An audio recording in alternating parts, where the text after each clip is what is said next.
Hello friends, नमस्कार, आदाब, सत श्री अकाल, जय हिंद। मैं आपका अपना अमृत राजलवाल हाजिर हूं फिर से एक नए वीडियो के साथ आपके अपने चैनल राजलवाल एकेडमी पर।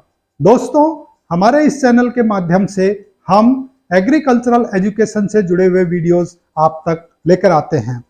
फ्रेंड्स, स्टूडेंट जब भी लैब में एनालिसिस के लिए जाते हैं तो उनके सामने सबसे पहला क्वेश्चन होता है कि डिफरेंट स्ट्रेंथ के सॉल्यूशंस वो किस प्रकार से तैयार करें, यानी कि how to prepare the normal solution, molar solution and molal solutions. तो दोस्तों, आज के हमारे इस वीडियो में हम आपको बताएंगे लैब में आप किस प्रकार से नॉर्मल सॉल्यूशन तैयार करेंगे, किस प्रकार से मोलर सॉल्यूशंस तैयार करेंगे और किस प्रकार से मोलल सॉल्यूशंस तैयार करेंगे। तो दोस्तों, चलते हैं लैब की तरफ। लैब में जाने से पहले यदि आपने हमारे चैनल को सब्सक्राइब नहीं किया है तो चैनल को सब्सक्राइब करें, बेल आइकन को दबा करके ऑल नोटिफिकेशंस पर क्लिक करें ताकि आने वाले वीडियोस के नोटिफिकेशन टाइमली आपको मिलते रहें। तो फ्रेंड्स, आज हम बात करेंगे normal solution, molar solution and molal solutions के बारे में।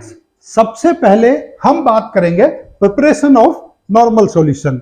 सो नॉर्मल सॉल्यूशन की जो डेफिनेशन होती है that is the gram equivalent weight of a solute in 1000 ml of solution. So how to calculate the gram equivalent weight? So to calculate the gram equivalent weight, molecular weight of a solute divided by the valence of that particular solute. तो अब ये तो इसकी definition हो गई कि gram equivalent weight of solute in 1000 ml of solution is known as the normal solution. और gram equivalent weight क्या होता है? Molecular weight of a solute divided by the valence of that particular solute. तो ये तो हो गई definition. अब हम आपको एग्जांपल के थ्रू डिफरेंट स्ट्रेंथ के one normal solution different reagent से आप किस प्रकार से बनाएंगे उसके बारे में बताते हैं। तो सबसे पहले अगर हम बात करें तो the simplest solution of the one normal solution of sodium hydroxide NaOH। तो सबसे पहले calculate the molecular weight of sodium hydroxide, and to calculate the molecular weight of sodium hydroxide, the molecular weight of sodium will be 23, oxygen is 16 and hydrogen is 1. So total molecular weight of NaOH will be 40 gram and the valency of the sodium is the +1, so valency will be 1. So to calculate the gram equivalent weight will be the molecular weight divided by the valence. So in that case 40 gram will be required for preparation of the one normal solution of your NaOH. So in case of NaOH, molecular weight, molar solution and normal solution will be same. But there are some different chemicals also available like the K2Cr2O7. If you talk about the K2Cr2O7, so to prepare the one normal solution of K2Cr2O7, first of all calculate the molecular weight of K2Cr2O7. So that will be the 39 into 2 because there are 2 potassium, 2 chromiums and 7 oxygens are there. So total molecular weight of your potassium dichromate will be the 294 grams.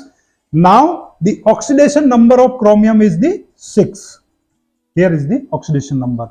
So the oxidation number of chromium will be 6. So gram equivalent weight of chromium is equal to 294 divided by the 6. So gram equivalent weight will be 49 grams. यानी कि one normal K2Cr2O7 बनाने के लिए you will be required 49 grams of K2Cr2O7. Third reagent, you can prepare the calcium hydroxide solution, and for that purpose first of all calculate the molecular weight of calcium hydroxide. In that case 40 is the calcium, 16 into 2 for your oxygen and 1 into 2 for your hydrogen. So total molecular weight of calcium hydroxide will be 74 grams and the gram equivalent weight of calcium hydroxide will be 74 divided by 2 because calcium का जो valency होता है that is +2.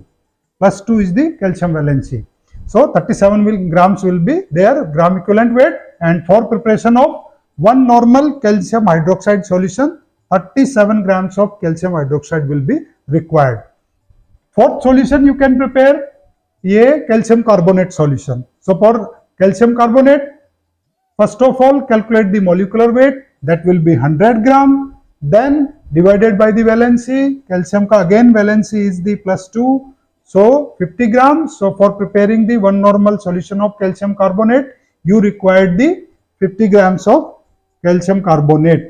So the कहने का मतलब क्या है इसमें कि जो भी नॉर्मल सॉल्यूशन आपको प्रिपेयर करना है, सबसे पहले उसका मॉलिक्यूलर वेट निकालिए, आफ्टर दैट उसका ग्राम इक्विवेलेंट वेट निकालिए. Gram equivalent weight is equal to the your molecular weight divided by the valence, और उसके बाद में उससे आप वन नॉर्मल सॉल्यूशन बना लेंगे.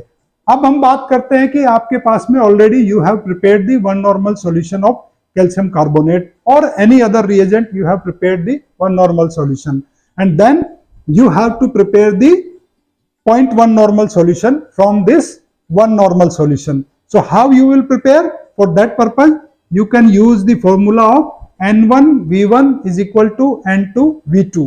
This is the normality and this is the volume.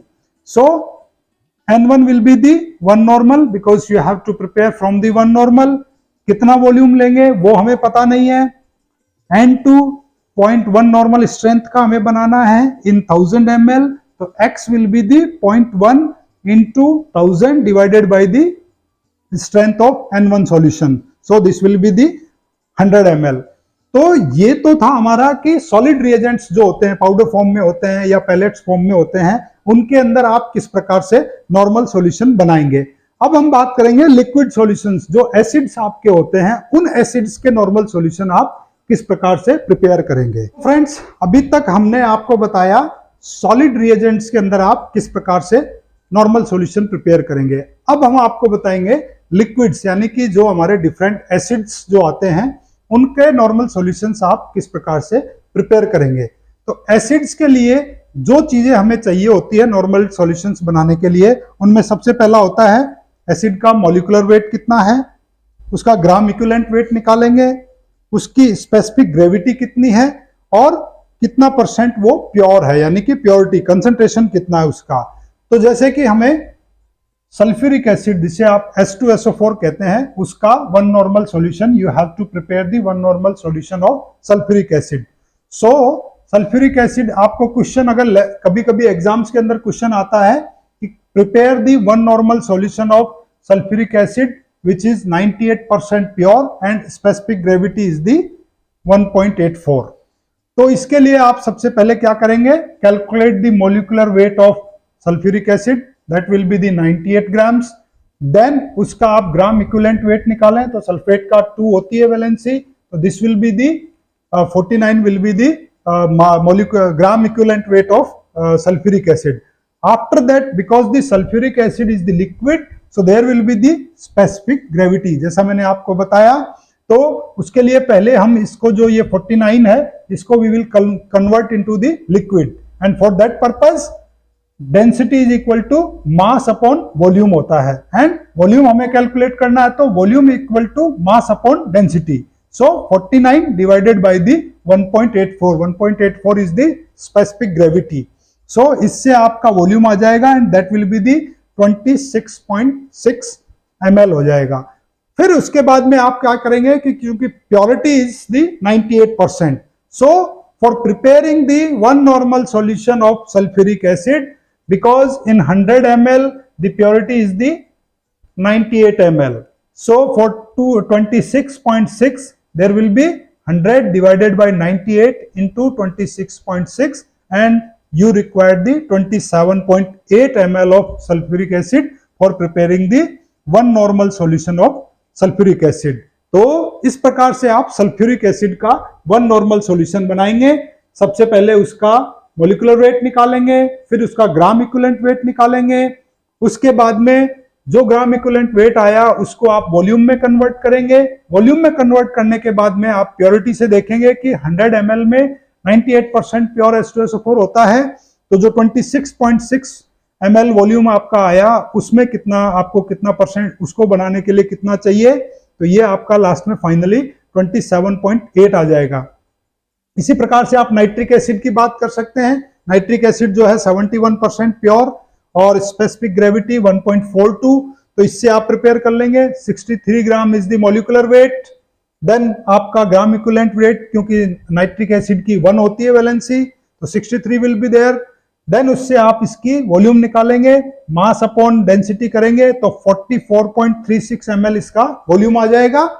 इससे फिर आगे आप प्योरिटी से, चूंकि 100 ml में 71% होता है, तो 44.36 में कितना होगा, 62.48 ml जो है आपका, आपको 62.48 ml सल्फ्यूर नाइट्रिक एसिड चाहिए होता है 1 नॉर्मल नाइट्रिक एसिड सॉल्यूशन बनाने के लिए। तो दोस्तों इस प्रकार से आप डिफरेंट एसिड्स का जब भी आपको लैब के अंदर वो देंगे तो उससे आपको प्योरिटी देंगे, स्पेसिफिक ग्रेविटी देंगे। ये दोनों चीजें अगर आपको पता है तो आप उससे कितना भी नॉर्मल सॉल्यूशन उसके द्वारा बना सकते हैं। तो ये नॉर्मल सॉल्यूशंस थे। अब हम बात करेंगे कि आप किस प्रकार से molar solutions prepare friends, molar solution की यदि हम बात करें तो the definition of the molar solution is the molar solution can be defined as an aqueous solution that contains 1 mole, यानी कि the aqueous solution which contains the 1 mole, that is the gram molecular weight, यानी कि molecular weight of a substance of a compound dissolved in 1000 ml of solution, यानी कि जो 1 mole यानी कि जो molecular weight है उसको 1000 ml of solution में आप डिजोल्व करेंगे तो आपका मोलर सॉल्यूशन आ जाएगा। सपोज जो आपके ड्राई रिएजेंट्स होते हैं, those who are in powdered form और दी इन पैलेट फॉर्म्स, तो उनके लिए सिंपली आप क्या करेंगे, जैसे NaOH का यदि आपको 1 मोलर सॉल्यूशन बनाना है, for that purpose calculate the molecular weight of NaOH and that will be your 1 molar solution. यदि आपको थोड़ा कॉम्प्लेक्स कंपाउंड है, जैसे सोडियम हाइड्रोजन फॉस्फेट है आपका, तो उसके लिए भी सिंपली आप इसका मॉलिक्यूलर वेट कैलकुलेट कीजिए और that will be your 1 molar solution.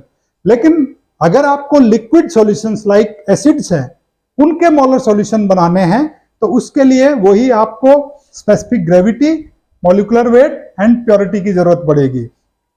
तो इसके लिए सबसे पहले आप क्या करेंगे, मॉलिक्यूलर वेट ऑफ आपका sulphuric acid will be the 98 grams. Then आपको वॉल्यूम कैलकुलेट करना है। वॉल्यूम कैलकुलेट करने के लिए मैंने पहले ही बताया था, density is equal to mass upon volume. So volume calculate करने के लिए होगा मास अपॉन डेंसिटी। तो यहां पे हमारा मास है 98 ग्राम्स और आपकी स्पेसिफिक ग्रेविटी 1.84 है। तो इसके लिए वॉल्यूम विल बी दी 53.26। जब आप इसको डिवाइड करेंगे तो this will be the result. अब चूंकि प्योरिटी इज दी 98%, सेम वही 100 ml में 98 है तो 53.26 में कितना होगा, तो so for preparing the 1 molar solution of sulphuric acid you required the 54.3 ml of sulphuric acid. तो इस प्रकार से आप डिफरेंट एसिड्स का मोलर सॉल्यूशन बना सकते हैं। यानी कि ड्राई रिएजेंट जो भी है, whether they are in pellet forms और they are in powder forms, उसके लिए simply calculate the molecular weight of that particular reagent and dissolve in 1000 ml of solution, you will get the 1 molar solution. But in case of liquid like our acids, they are having the different specific gravity and purity also. So for calculating the molarity of that particular acid, first of all calculate the molecular weight, then calculate the volume, and after that उसमें कितनी purity है उस purity के हिसाब से आपको required amount of ml, आपको required amount of ml जो है वो 1 मोलर सॉल्यूशन प्रिपेयर करने के लिए आपको चाहिए होगा। तो ये था मोलर सॉल्यूशन। अब हम बात करेंगे मोलल सॉल्यूशन क्या होता है, that is the molar. Next will be our molal solution. So अब हम बात करेंगे मोलल सॉल्यूशंस किस प्रकार से आप prepare. Third solution is the molal, molality और the molal solution. And molality is the number of moles of solute in a solution corresponding to 1 kg or 1000 grams of solvent, यानी कि 1000 grams of solvent में solute के कितने moles dissolve होंगे, that will be the molality. और इसकी जो unit होती है वो होती है मोल्स पर केजी। तो दोस्तों आज हमने आपको बताया normal solution, molar solution and the molal solution के बारे में। दोस्तों ये था हमारा आज का वीडियो जिसमें हमने आपको बताया how to prepare the normal solution, then how to prepare the molar solution and how to prepare a model solution. आशा है दोस्तों ये वीडियो आपको पसंद आएगा। यदि ये वीडियो आपको पसंद आए तो मेरे चैनल को सब्सक्राइब कीजिए, वीडियो को लाइक कीजिए, अपने फैमिली और फ्रेंड्स के साथ में शेयर कीजिए। तो दोस्तों मिलेंगे एक अगले वीडियो में जो उपयोगी होगा एग्रीकल्चरल स्टूडेंट्स के लिए, रिसर्चर्स के लिए, एग्रीकल्चरल पॉलिसी मेकर्स के लिए और सबसे इंपॉर्टेंट फार्मर्स के लिए। तब तक के लिए गुड बाय, जय हिंद।